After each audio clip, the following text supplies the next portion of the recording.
A very happy new year, everyone. Welcome to the first Bet It Right show of 2022 in conjunction with BetItRight.com, which is a brand new football website that brings the data to your door.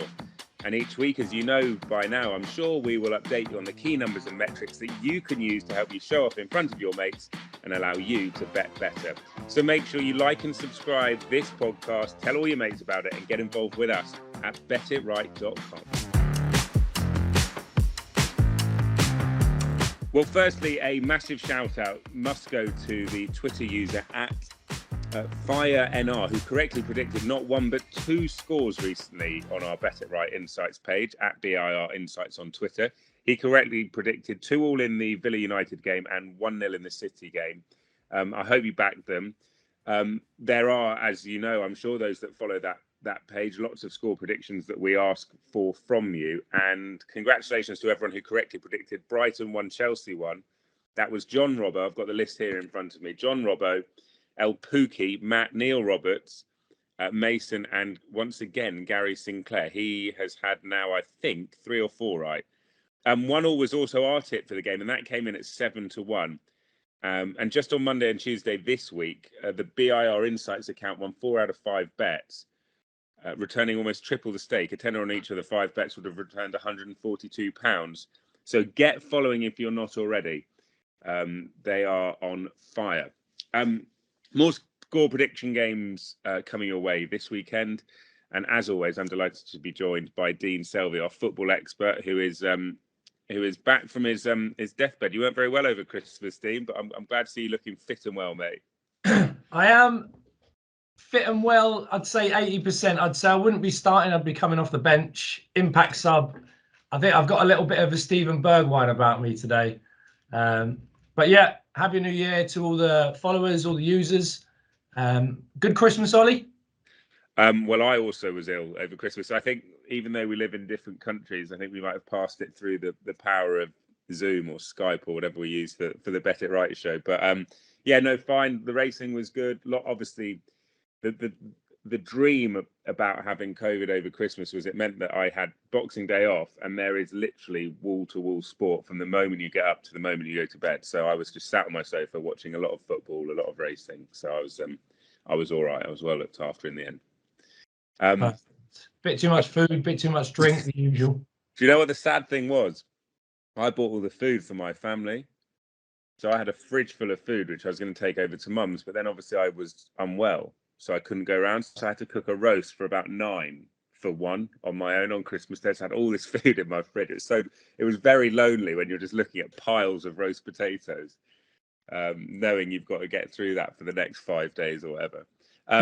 Please tell me though, and the viewers, that you actually did cook for 9 and you just ploughed on. What? And I got people around? No, just on your own, just there having a little cry. 100%. Yeah. Sorry, no, I definitely didn't break the law. Unlike the government, I can just picture you eating a massive bowl of potatoes that are made for 9, just having a little sob in your Christmas hat.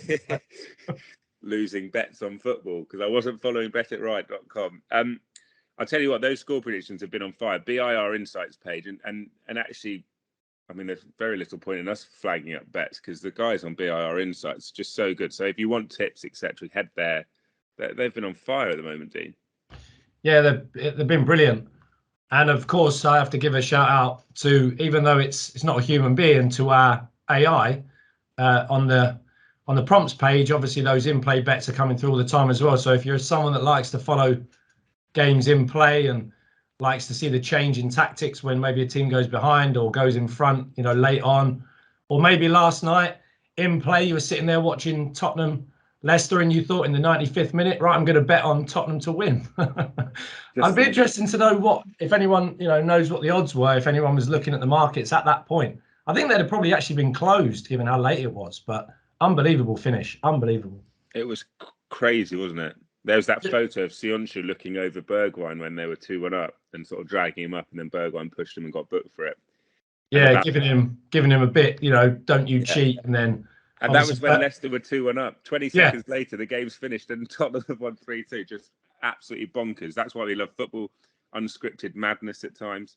But yeah, just crazy game of football. And Conte's doing well at Tottenham. unbeaten in the Premier League. But one man who's not been doing well in the Premier League and has lost his job for it is Rafa Benitez. All change at Everton, Dean. As people that have watched the show and the clips before know that I'm a devout Liverpudlian, Liverpool fan. Despite voice, massive Everton fan since I was a kid, and since Mashiri took over 5 years ago now, it's just been a car crash. And we don't seem to have an identity. There doesn't seem to be an idea about how we want to play. There's no consistency in managerial appointment. We've gone for these big managers that want loads of money, and they've had loads of money. And the managers, Benitez is the sixth manager to go, and obviously the Allardyce thing, and then Marco Silva and Martina, blah, blah, blah, and Koeman, and all these people that just don't seem to fit. And, no connection with the fans. And there's been they've spent over £500 million in the transfer window since he took over. £500 million. And you think, what's going on? But who is getting this wrong? I mean, the managers are obviously the guys that are losing their jobs, but that sounds like the recruitment plan's bad, the business model's not very good. It sounds like it's just badly run, right? Well, yeah, Everton have come out this week it was a report a couple of months ago showing that they're the only team that, they phrased it as the wiggle room in the financial fair play. They're the only team that are in negative 35 million. And that's why Benitez wasn't able to be active. That's why he had to go into the free transfer market and pick up none other than, players like Solomon Rondon, just rolling back into the Premier League, thinking, probably got the phone call and, was thinking that it was, Punked was being restarted on MTV. Ashton Kutcher's on the phone. Hey, Solomon, do you want to go back to the Premier League? Yeah, okay, that sounds like great fun. Damari Gray's actually been great for a couple of million, and then you got Andros Townsend. We've been a bit more active in the window in January, signing a Nathan Patterson from Rangers, and I can't actually always pronounce his name, Milienko from Kiev. But yeah, it's the players in the 20 to 30 million pound bracket that's really killed Everton. And if you're a 50, 60 million pound player, you're normally successful. If you're a 5 to 12 million pound player, you're a bit of a gamble. But it's players like Cenk Tosun, Jean-Pierre Gamamin, Alex Iwobi, those players, 25, 22, 30 million, and they just rack up. And Morgan Schneiderlin, all these players have just been wildly unsuccessful. So all changed there now. And Duncan Ferguson is back, caretaker manager. Big Dunk, Everton legend. He has had a spell as a caretaker manager where I think he hugged fans that ran on the pitch. I know, it was gave a couple of ball boys a good old squeeze, their eyes out, kind of, Great. They looked in absolute agony with Big Dunk strangling them. And it's obviously against Villa this weekend. So Gerrard as well, a couple of Merseyside legends sort of meeting in the dugouts for what should be a good game of football. But it's an important game of football, a very important game of football for Everton, actually. And they need to get their season back on track because losing to Norwich is bad, to say the least. Yeah, and who takes over? They've kind of said that Ferguson will get a couple of games. He's come out saying that he does want the job. He did a great job when he came in as caretaker before. The 3 games in the league, the win against Chelsea with the kid squeeze in, the draw against Arsenal, draw against Man United, and a 6-4 bumper goals defeat in the cup against Leicester.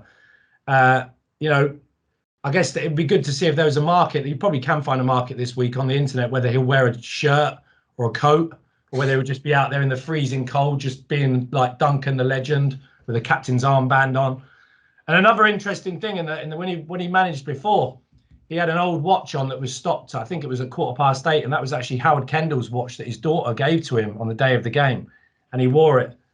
So it'd be interesting to see if he's wearing that again. But where do they go? Rooney, no official approaches yet. Martinez says no. They tried to get Niko Kovac the previous time. He said no. Maybe Lampard gets an interview. But yeah, this is a massive game. Ferguson's got a couple of Blues legends on the bench in John Ebrell and Leighton Baines. So it's going to be a real clash. And at Goodison Park, the crowd are going to go crazy. Ferguson will be there kind of riling them up. But he's been in and around the players, obviously, for a long time. So whether he can change tactically too much, who knows? And it may just be a big old scream and shout from Duncan to to get the team moving forward for this particular game. You mentioned Rooney there. He's one of the names mentioned. Obviously, we know about his connection to Everton. It seems like he's done an unbelievable job with Derby. Like, there's a chance that they can stay in the Championship, having had a 21-point deduction, like, which essentially ruled them out of any chance of staying up, and the squad they've got, etc. So clearly, he's doing very well. He's loyal to Derby because he could have jumped ship as well. Would you, as an Everton fan, want Rooney to be your manager? I think a little bit similar to Lampard at Chelsea, it's probably a little bit too early for him. I think being at Derby, he's playing a lot of young players at Derby. We'll talk about that a little bit later in the show with the big game against Forest this weekend. But I think maybe it's a little bit early for him. You know, Ferguson again has never gone from being an assistant to being a first team manager. It's really a case of now who would want the job. Do you go for a younger manager like Lampard, who again probably stepped into Chelsea a little bit too early? He's had a bit of time out of the game now, interviewed for the Norwich job, didn't get it. And then which other manager do you take? Do you go for Graham Potter at Brighton? But would he want to leave Brighton to go to Everton? You know, with the financial fair play, he won't have money to spend. He'll have to kind of work with the squad that he's got. And there are good players in the squad, but they just haven't seemed to find that flow, that tempo, that kind of identity that Everton have had. And they really need to make Goodison Park a fortress again, and hopefully that starts this weekend. Yeah. So look, we know it's a big game, but how do you see it going? How do you see it unfolding? And are there any bets in it? Well, Ferguson played 4-4-2 with a double six in his previous stint, and that was actually the formation that Everton played against Norwich. So maybe he sticks with it. Calvert-Lewin and Rondon at centre forward. Everton have been best on the counter attack. So they'll be looking to get down the sides of what is a very narrow Aston Villa team. Hopefully trying to pair up maybe Damari Gray against Matty Cash in 1v1, which could be an area to exploit. Everton have been really poor defending either side of their two centre midfielders this season. And with Villa favouring a compact, kind of narrow shape, you can see Villa really hurting Everton, also getting runners down the side of the centre halves, which is an area where Everton can be exposed. Michael Keane, not the most mobile. So actually, it's a game that, you know, Villa have been playing really well recently and have shown themselves to compete against the top sides. Everton aren't a top side at the moment. Lots of turmoil. The Ferguson effect will obviously buoy them, but it's not a changing room full of, you know, players from Liverpool. It's a room full of internationals that know Duncan Ferguson. So maybe that won't be as big of an impact. But when you look at the statistics for the teams, Everton and Villa, both have only had 2 clean sheets, respectively, home and away this season.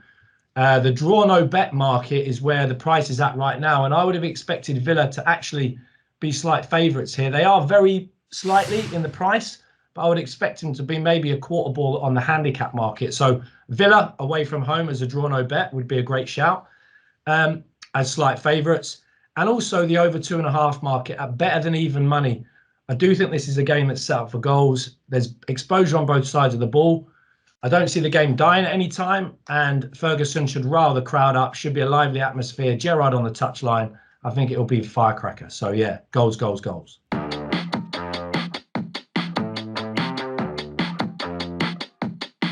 Okay, we're going to introduce in 2022 a new section into the Bet It Right show, and it's the tactics room. And Dean's got an extensive career and CV in football. So just explain to us, Dean, if you can, what exactly is the tactics room? So the tactics room will be kind of similar to stuff that we've done before, but just a little bit more detail in regards to how teams are going to set up against each other, things to look for when you're trying to look for bets, and how I look at the game, working as an analyst, a coach, and also the kind of processes that I use when I'm advising the large-scale gambling syndicate that I do some work for, leading up to weekend games, how we look at matchups, how we look at managerial factors, how we look at external factors, looking into games, and really how we use all of that information to then also look at the data alongside that. So the tactics room is going to be about how to look at information away from the data to predict potential performance and obviously lead our way to the best bets for the best profit. And what is the game that we're going to focus on in the tactics room this week? So this is going to be gloves out. This is going to be a basement battle. It's going to be, Watford versus Norwich, 17th and 18th. A real, a massive game for both teams. Were you going to say a 6-pointer there? Yeah, can I say that, or will I get a yellow card for that? You might get a yellow, but we'll think about it. We'll It's VAR that one. It's a 6-point basement battle on a Friday night under the lights. Friday night lights. Yeah, massive game for both teams, especially with Norwich having somewhat of a mini revival. And what in particular, how do you see it shaping up? Well, I mean, Watford can't keep a clean sheet, right? No, and Watford have been on an awful run, no win in the last 8 games. But looking at it tactically to start with, so the interesting thing about this game and why I picked this game to look at is that both teams can exploit the defensive frailties of the opposition. And it's really a game where you're looking at Norwich. They've been in the bottom 3 all season. This is their chance to get out of the bottom 3. And, you know, they would jump above Watford and Watford would suddenly be in the bottom 3. You know, Watford have got 2 games in hand. They're 1 point ahead. Norwich have only scored 10 goals this season from 21 games, which is bizarre. And they needed an own goal last week to help them get across the line, obviously with Adam Idah scoring his first goal in the Premier League. But style-wise, we're looking at Watford's pace. So when I sit down and I look at matchups for the weekend, I always try and look at first, okay, what are the potential strengths of each team? And is there a direct exposure defensively of the opposition? So when I looked at this game, I looked at the Norwich defensive unit and I looked at the Watford attacking unit. That's part 1. Norwich defensively, typically when you look at a game of football, you would expect the back 4 to move together, to be in kind of some sort of synchronicity. If a centre-half goes, they tuck. If a fullback goes, they slide. They move together. They manage the space in front. They manage the space behind. Norwich just don't move like that. You know, if a centre-half locks on, the other centre-half may be deep, the fullback may be high, the other fullback may be out. So their back line is really, really disjointed.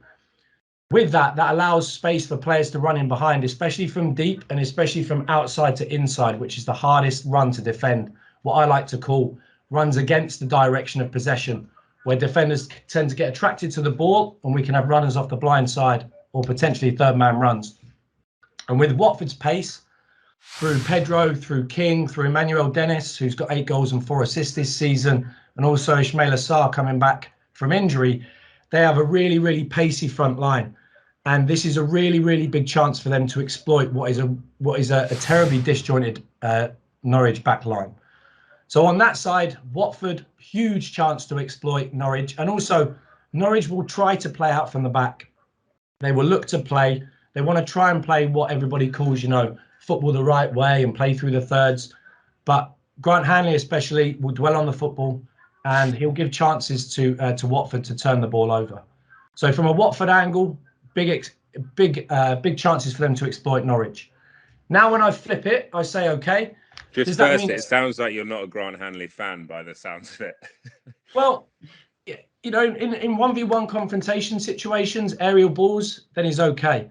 But when he tries to play and he wants to be kind of cute on the ball and move the ball, then a tendency to dwell on the ball. Technically, he's not great. A little bit like Michael Keane at Everton, quite slow in his movements, quite slow in processing the ball and moving the ball from point to point. And if Watford can exercise that press quite quickly, there should be some joy for them there. How did Norwich get the better of Watford then? Flip it around. So when I'm looking at these games for the syndicate or for my own personal use or even for the show, once I've looked at that, I'll say, right, does that mean that Watford become a handicap bet? You know, are they going to expose Norwich? Are Norwich going to be able to flip? You know, if you flip the pitch, is there any exposure of Watford? And actually there is. And leading up to the West Ham game, Norwich changed to more of a 4-4-1-1. It looks like a 4-4-2 with Pukki and Idah, but it's more of a 4-4-1-1. One of them will drop in. And they look to try and get down the sides of the centre halves. And that was something that they did well against West Ham. They identified that they could use it against Everton and did it well there. And the mobility of Watford centre halves, Samir plays, Cathcart plays. That's a real area where Norwich can get down the sides of the centre halves and really expose them. And that's kind of an area where Norwich will focus their attention. Again, they like to play. So both Watford and Norwich will try and play out from the back. On the Watford side of the ball, Craig Cathcart is the kind of Hanley for them. Can be exposed, mobility not great. So I can expect Norwich to have chances down the side. Now, after I've looked at the tactical element, there I say to myself, okay, there's exposure on both sides of the ball. Now I start to look at the statistics. And when you look at the stats, it paints a very different picture. You know, Watford, no winning 8 games, only 1 goal from 0.92 xg, but they have, and now this is something for the Bet It Right users to think about. Okay, who have they played at home? So they have played Tottenham, West Ham, City, Chelsea, Liverpool in their last 7 games. So now you think, okay, right, this is, you know, Norwich are not a Man City, they're not a Liverpool. So you have to think about that in context. And then with Norwich, only 0.28 goals away from home, the lowest in the league. And also Tim Krul potentially being out throws an element of doubt into that. So then I would say to myself, okay, the style looks like exposure, but the stats are telling me that neither team are particularly very good in front of goal. So now where do we go? And this is where now you have to decide, okay, which side of the fence are we going to sit on? And for me, the potential bets in this game, Watford win at better than even money. Their front 3 are better than Norwich's. That exposure, that pace, I can see them being a real threat in this game.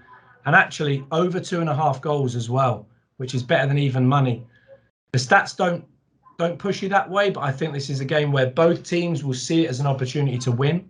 Both teams will go after the game. I don't think the game dies at 1-0. So those are the 2 markets that I would push for the tactics room this week.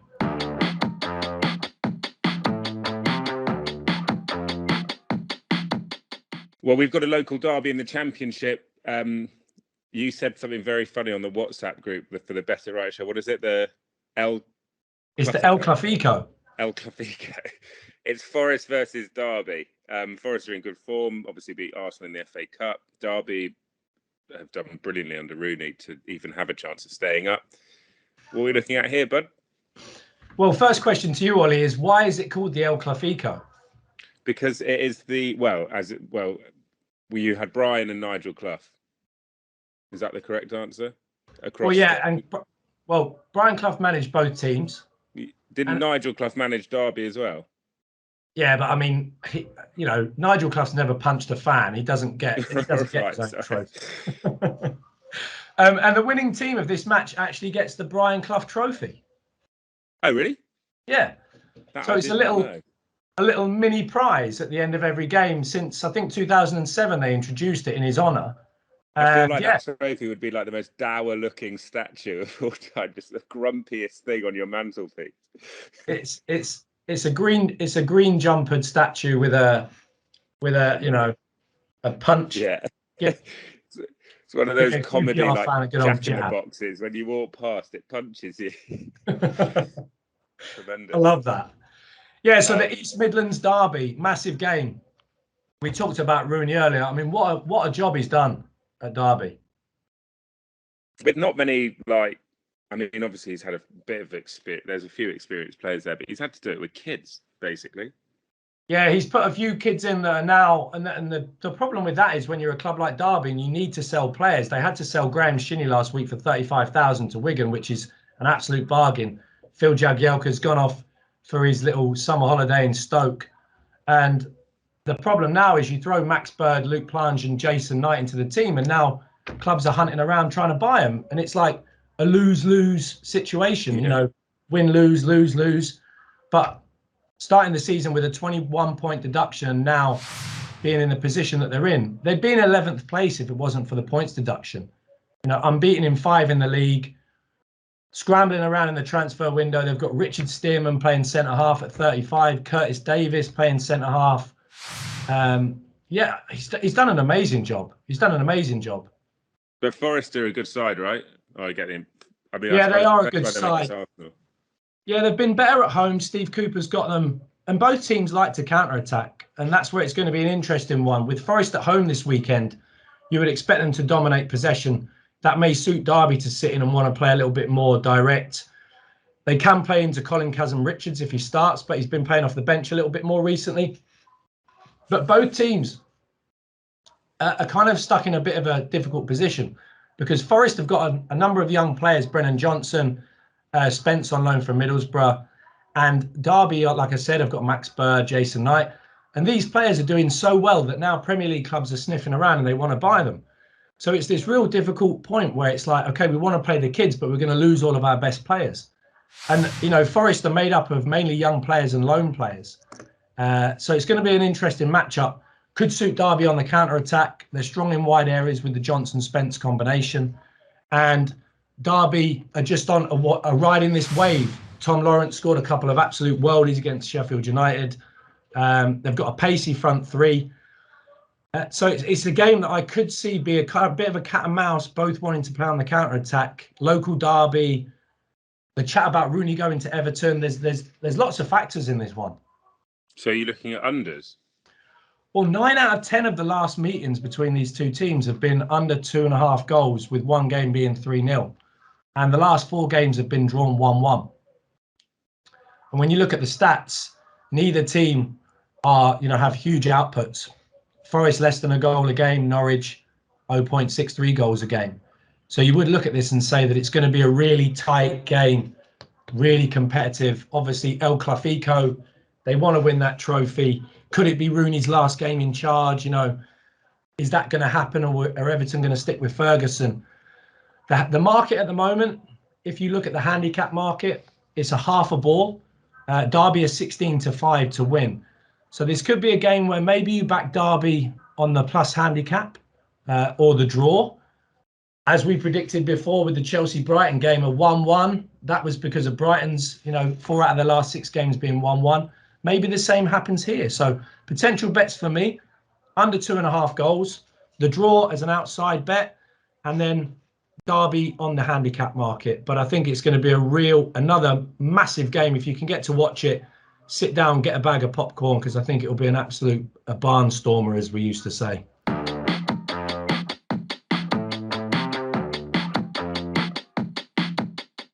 What's going on in Europe for us then, Dean? Well, all I can say is, COVID's been a nightmare for everybody. People on furlough, people struggling, working from home. But my advice to anyone is just don't bother going to Portugal to get a job as a football manager. Everyone's getting sacked, right? Well, they've had 12 managerial changes since the start of the season, 7 since December, and we're sitting here on the 20th of January, and there's been another 3 managers sacked already in 2022. So if you're thinking about betting on the Portuguese league, then I'd probably stick your money back in your pocket and just have a little wait. You can bet on Porto. They're unbeaten in 46 league games. That's a sure bet, but the odds you're going to get are never going to be really better than 1.2, especially when they're playing at home. But yeah, really interesting to see how many managers. It's not just England and the Premier League where everyone gets a sack. What was I watching the other day? I watched something from a foreign league it was absolute carnage. But it seems that with AFCON on, and not to discredit AFCON too much, but some of the moments from AFCON this year will be talked about. I'm sure a lot, that referee incident, etc. But yeah, there was a clip from a foreign league. I think it might have been Portugal. That was just absolute carnage. Anyway, that's Portugal. Do you know what I'm really looking forward to though is in Holland, because isn't it Ajax PSV this week, first and second meeting in Eredivisie? Yeah, first and second. And Ollie, what will they have? Come on, do it again. We've missed this for a few weeks. They will have the purists purring. There we go. He's back. You always test me early doors. Somehow I've survived this week. He's back. Yeah, we should have a section, shouldn't we? The purist purring section, where we pick a proper game each week to talk about. Yeah, well, yeah, but then that would be. You've kind of mastered the purists purring, but I need my own little signature phrase. I don't have one. I feel left out. It'll come. Give it time. I've been doing this many years, Dean. I just wave my hands around and,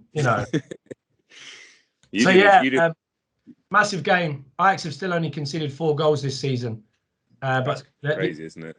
The interesting thing about this is that Ajax won the first game 5-0.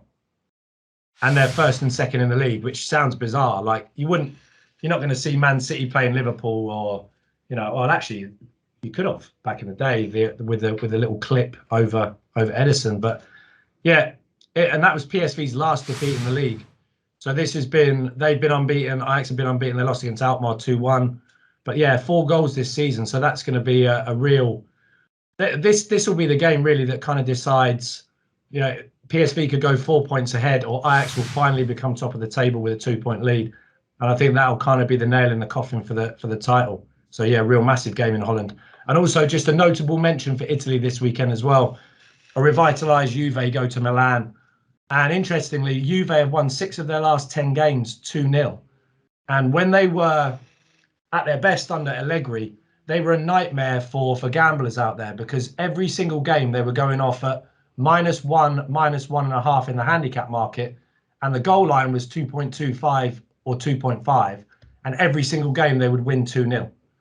So it was carnage. You'd either bet the unders and have a sweat, or you'd bet the handicap and have a sweat of the opposition scoring a goal. And they seem to be back into pure Allegri 2-0 territory.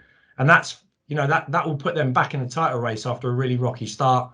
Milan in second place. So yeah, another massive game in Italy this weekend. That's what it was. You've reminded me. It was Junior Messiah scoring in the 92nd minute that was disallowed, and then they obviously had the team. And then Spezia went up the other end and scored, yeah. Yeah. Apparently the ref was crying after the game and things like that. I read. Yeah, because he's crying because he's just been given €5 million in a bag and he's so happy. now. That is an allegation, and our lawyers cannot verify that. Yeah, that my opinion is my own and nothing to do with associated.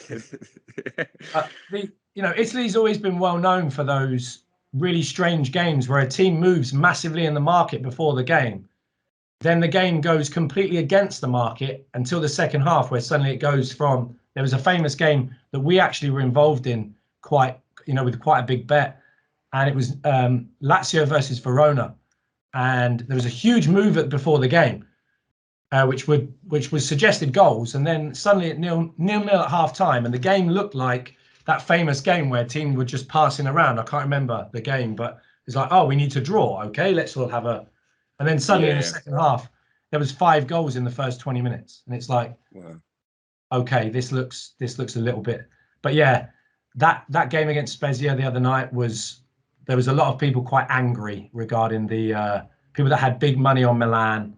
And they dominated the game, the whole game, really poor in the final third. And obviously that counter punch from a team that have been really struggling. Thiago Motta, ex-Italian international, PSG, struggling at Spezia. But that's football, right? That's what you said. Unplanned madness, rip your tickets up. And that's why we love it. Yeah. Okay, well, just reiterate if you can, just before we sign off for this week, Dean, the bets you flagged up from the games you focused on. Yeah, so in El Cloughico, we are going to go under 2.5, potentially the draw and Derby on the handicap market. In the Watford game, Watford win better than even money and over 2.5 goals, despite the statistics suggesting that it may be a little bit of a dull encounter, but I think it will be very open because of the stars, as we talked about in the tactics room. And in the Everton Villa game, the battle of Ferguson, Ebrel and Baines versus Gerrard. It will be an Aston Villa slight favourites, draw no bet market, but I think Villa are better than that. It should be a quarter ball game. So I would go for Villa. Sorry, Everton. I love you with all my heart. And over 2.5 goals, exposure on both sides of the ball. Damari Gray to expose Matty Cash. Villa to get down the sides of the Everton centre halves. Ferguson to give some biceps and some kid hugging and some squeezing. And I don't know, what could we give the odds for Ferguson wearing a coat?